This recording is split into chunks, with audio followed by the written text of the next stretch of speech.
ভারতের মহারাষ্ট্রের হিন্দু পুরোহিত রামগীর মহারাজ ও বিজেপির সাংসদ নীতেশ রানা কর্তৃক ইসলাম ধর্ম ও বিশ্বনবী হজরত মোহাম্মদ সাল্লাল্লাহু আলাইহি ওয়াসাল্লামের শানে অবমাননাকর মন্তব্য করার প্রতিবাদে চুয়াডাঙ্গার দর্শনা থানার হিজলগাড়ি বাজারের ধর্মপ্রাণ তৌহিদি জনতার ব্যানারে বিক্ষোভ মিছিল ও প্রতিবাদ সমাবেশ অনুষ্ঠিত হয়েছে। জনাবে রাসূল সাল্লাল্লাহু আলাইহি সাল্লামকে নিয়ে অবমাননা করেছে, তার বিরুদ্ধে আমরা প্রতিবাদ বিক্ষোভ সমাবেশের আয়োজন করেছি। মঙ্গলবার 1 অক্টোবর আসরবাদ হিজলগাড়ি বাজারের 3 রাস্তার মোড়ে প্রতিবাদ সমাবেশে বক্তব্য রাখেন হিজলগাড়ি বাজারের বিশিষ্ট ব্যবসায়ী ও জামাত ইসলামীর নেতা ডাক্তার ইরফান আলী লালটু। আজকে আমাদের সারা বিশ্বের মুসলমানের পরিচা হযরত মুহাম্মদ সাল্লাল্লাহু আলাইহি সাল্লামের চরিত্র নিয়ে কথা বলেছে, যার চরিত্র সম্পর্কে আল্লাহ তাআলা কোরআন শরীফে খুলুকিন আযীম অর্থাৎ সর্বশ্রেষ্ঠ চরিত্র, যার চরিত্র নবযন্ত্র পৃথিবী আজ তৈরি হয়নি, সেই কোরআনের রাজ আজকে আমাদের এই রাসূলের চরিত্র নিয়ে কথা বলেছে। আমরা বলতে চাই, বিশ্বের যে প্রান্তের মুসলমান আছে না কেন, আমাদের কলিজার টুকরা হাত দিলে আমরা এই পুরোহিতের জিহ্বা ছিঁড়ে নেব।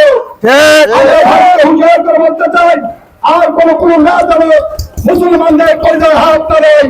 হিজলগাড়ি বাজারের ব্যবসায়ী ও নিহালপুর ইউনিয়ন শ্রমিক কল্যাণ ফেডারেশনের সেক্রেটারি হাফেজ লোকমান হোসেন। আলাইকুম ওয়া রাহমাতুল্লাহি ওয়া বারাকাতুহু। সম্মানিত উপস্থিতি, আপনারা অবগত আছেন, ভারতের এক কুলাঙ্গার আমাদের প্রিয় হাবিব জনাবে মুহাম্মদ রাসূলুল্লাহ সাল্লাল্লাহু আলাইহি সাল্লামের চরিত্র নিয়ে অপমানিত কথা বলেছে। আমরা বলতে চাই, এমন এক সময় 313 জন সাহাবী নিয়ে মুসলমান নিয়ে বৃহত্তম যুদ্ধে আমরা জয় হয়েছিলাম। বর্তমানে আমরা 180 কোটি মুসলমান হওয়ার পর আমাদের প্রিয় হাবিব জনাবে মুহাম্মদ রাসূলুল্লাহ সাল্লাল্লাহু আলাইহি সাল্লামের উপরে কিভাবে কুলুপ্ত করার সাহস পায়। হিজলগাড়ি বহুমুখী কওমি মাদ্রাসার প্রধান শিক্ষক হযরত মাওলানা মুফতি আনোয়ার হুসাইন।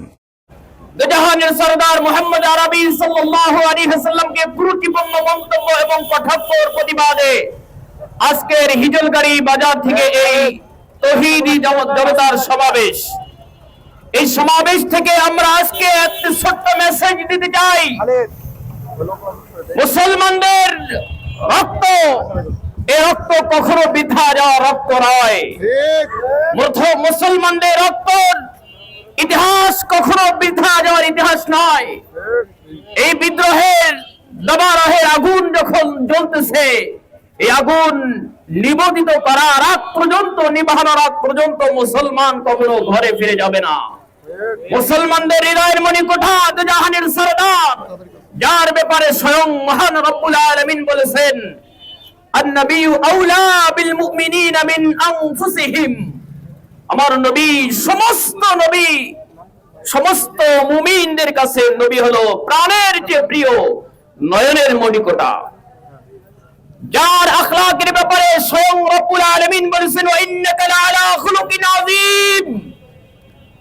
আমার নবীর চরিত্র, আমার নবীর আখলাক, আমার নবীর আদর্শ, এটা অদ্বিতীয় আদর্শ, এটা কোনো দৃষ্টান্ত হতে পারে না। সর্বোত্তম দৃষ্টান্তের অধিকারী বিশ্বনবী আলাইহিস সালাম। আজকে আমি এই কঠোরপন্থী হিন্দুত্ববাদীদেরকে এই সমাবেশ থেকে জানাই দিতে চাই, গোটা বিশ্বের 180 কোটি মুসলমান আজকে তাদের রক্ত বিলীন করে দিতে প্রস্তুত হয়েছে। তাদের জাহানের সরদার, তাদের নবীর আদর্শ জীবন দিত, তার নবীর আদর্শের জন্য জীবন দেওয়ার জন্য প্রস্তুত হয়েছে। ঠিক না কথা বলেন? বক্তারা বিশ্বনবী হজরত মোহাম্মদ সাল্লাল্লাহু আলাইহি ওয়াসাল্লাম ও ইসলাম ধর্মকে নিয়ে অবমাননাকর বক্তব্য করার তীব্র প্রতিবাদ করে বলেন, ওই মুসলমানদের জন্য নবী, এই নবীকে যারা আঘাত করে, এই নবীকে যারা কটূক্তি করে, এই নবীর চরিত্রকে যারা কলম ছেপাইতে চায়, আমরা স্বচক্ষে দেখতে চাই তাদেরকে এই পৃথিবী থেকে ফাঁসির কাস্তে ঝোলাইতে হবে, নচেত এই পৃথিবীর মুসলমান দমন হওয়ার মতো নয়। ঠিক না কথা বলেন?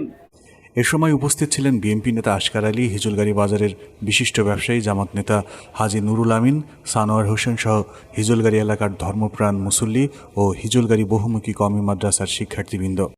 পরে একটি বিক্ষোভ মিছিল বের হয়ে হিজলগাড়ি বাজারের প্রধান সড়ক প্রদক্ষিণ করে একই মোড়ে এসে মোনাজাতের মাধ্যমে বিক্ষোভ মিছিল ও প্রতিবাদ সমাবেশ শেষ হয়।